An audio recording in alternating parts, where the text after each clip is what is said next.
Today we're going to be using Fairy Chalk Mother to do a purple paint pour on this dresser.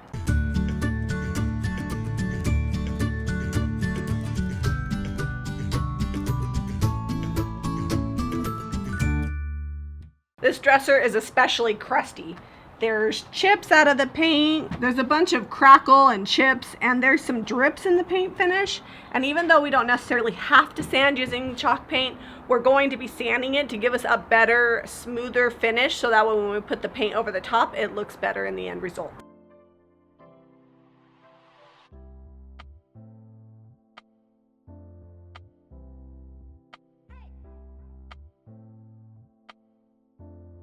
This has about 5 layers of finish on it, and we're not really trying to strip it, we're just trying to smooth it out. I'm using 80 grit so I can take it down pretty fast, and I'm being careful because like right here we actually went through the veneer to get the paint off.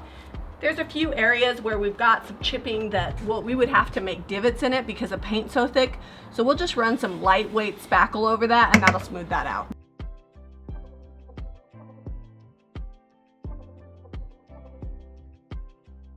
Today we're going to be using Fairy Chalk Mother, and the awesome new thing is that they come in pints and 8-ounce sizes, so that way you can get a variety of sizes for your projects. Before they only came in a quart and a 4-ounce, so you're kind of limited if you needed that in-between size. We're going to take these 16-ounce containers in Thistle, Plum, Bastille, and China Violet. We're going to put them in our first in, first out bottles because on our other paint pours people suggested that we did, and I think it's a great idea, and we're going to use them to do our paint pour today.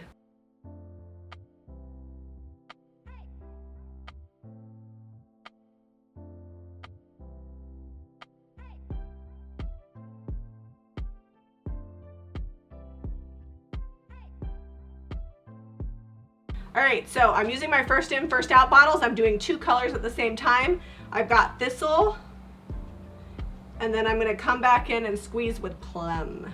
Since I'm using my first in, first out bottles, I can really get this done a lot faster. And I can control how much comes out with how much I squeeze. We didn't add any water or top coat to this paint because it's a self-leveling paint and it's a little bit thinner by nature. So I don't think we'll have a problem. Next, I'm going to come in with Bastille and China Violet.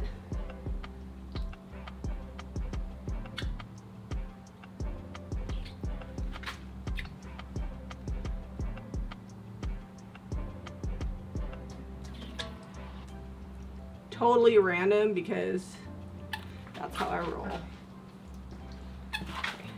Okay. Now I'm going to come back. I'm just using a squirt bottle with water, and I'm just gonna help the paint blend with this water. And sometimes when we can't get it on the edges, we just use our finger. Somebody mentioned painting a base coat, and we don't do that just because we don't like to use any more paint than we have to. We get the whole drawer covered.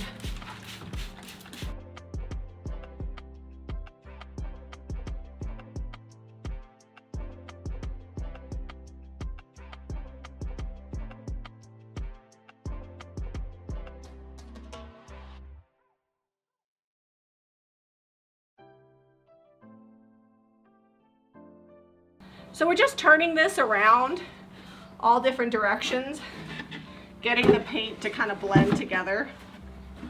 Sometimes I stop in between turning it around just to see which direction we're going and where I need it to go next.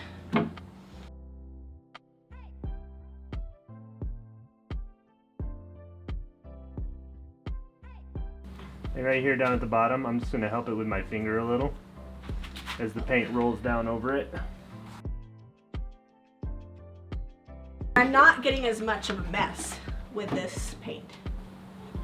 Alright, so I'm just waiting for it to slowly roll down through this area here, and then I'm going to flip it on its end over that way and get that corner there. I'm kind of wondering, since this is naturally self-leveling, if it's going to be like a smoother We'll see. end result. Alright, I think mine's done. I have all sides covered. I'm going to do like a weird crazy angle like this. So here's my drawer completed. I'm going to go let it dry. Thistle, Plum, Bastille, and China Violet.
So I'm just taking my finger as I'm doing this and I'm pushing the paint back over the edge. It gives it a cool effect, helps you waste less paint, and make sure that all your edges are covered.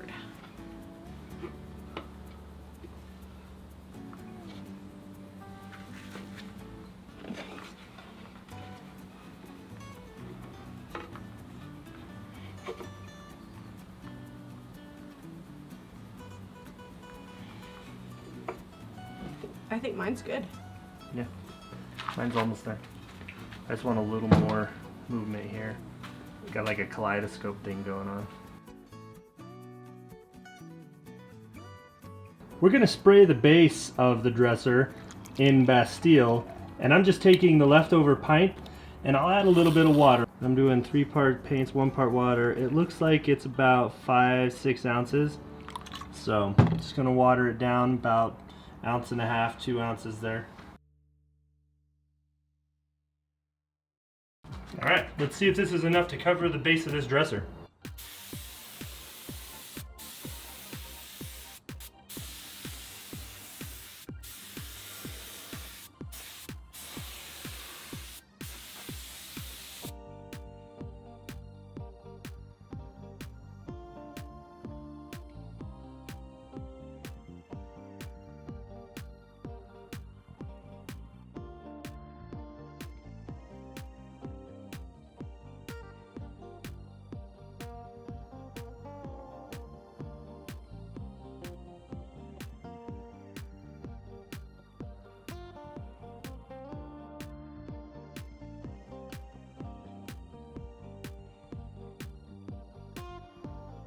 So what we had left over from that pint of Bastille after doing the paint pour was enough to get me 1 coat of coverage. I've got a few light spots, which I have more paint, so I'm going to go ahead and cover them. Just be aware that if you're spraying or brushing to do a dresser this size, a pint might not be enough for your base color and to also do in the paint pour. So what you could do if you're doing a paint pour similar to this is just mix a little bit of another color in there, and you could do whatever color you want or even do white or whatever. But on this I didn't. I wanted to keep it all Bastille because we've never done a piece all in Bastille that I know of, and so I didn't mix. Luckily I have more paint on hand, so if you want to keep with one solid color, you might just want to make sure you've got enough paint.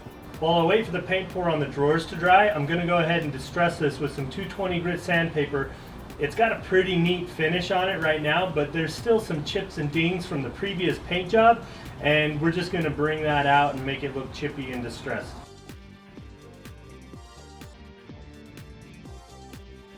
I'm sealing the piece with Sweet Pickins top coat. It's going to give us a really durable matte finish.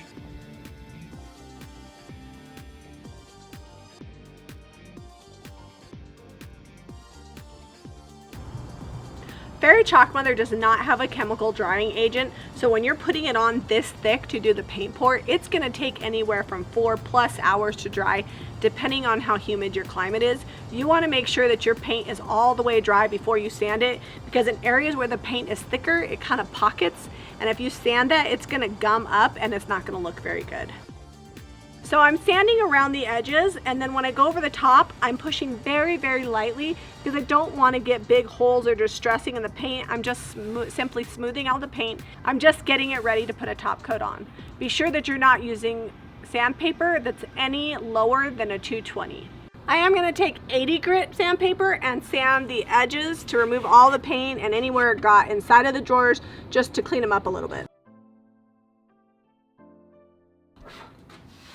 So I've got the mirror here and I didn't bother taping it off. So what I'm going to do is I'm just going to take some window cleaner. We like to use the foaming kind because it doesn't slide off. So if this was like on a hutch or something in vertical, it wouldn't slide off. But I just got a razor blade, or straight edge if you prefer, and I'm going to clean this mirror up.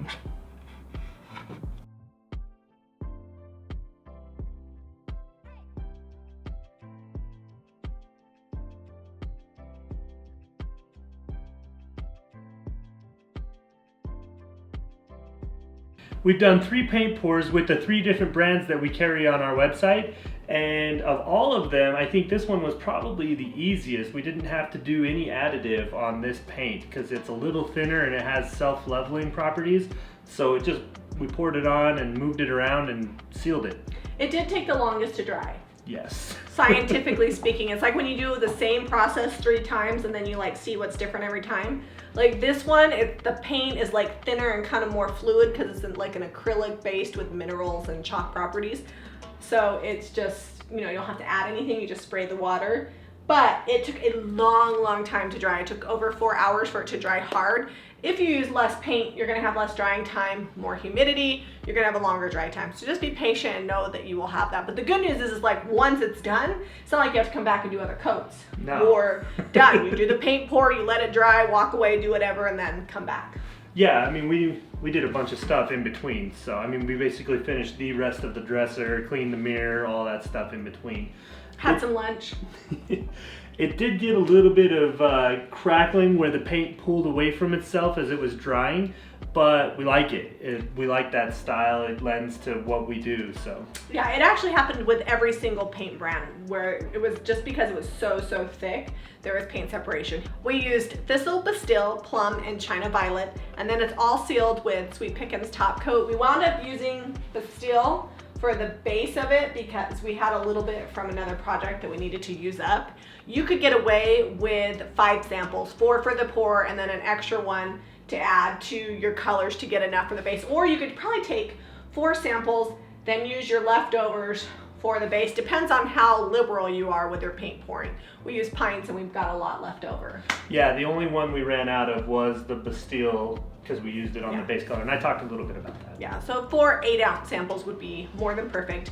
If you're into paint pours or you have friends that are into paint pours, we've got 3 videos like this doing it on furniture. It's a lot of fun and it's actually pretty easy. I mean, if you can move a drawer like this, you can do a paint pour, so. How was that?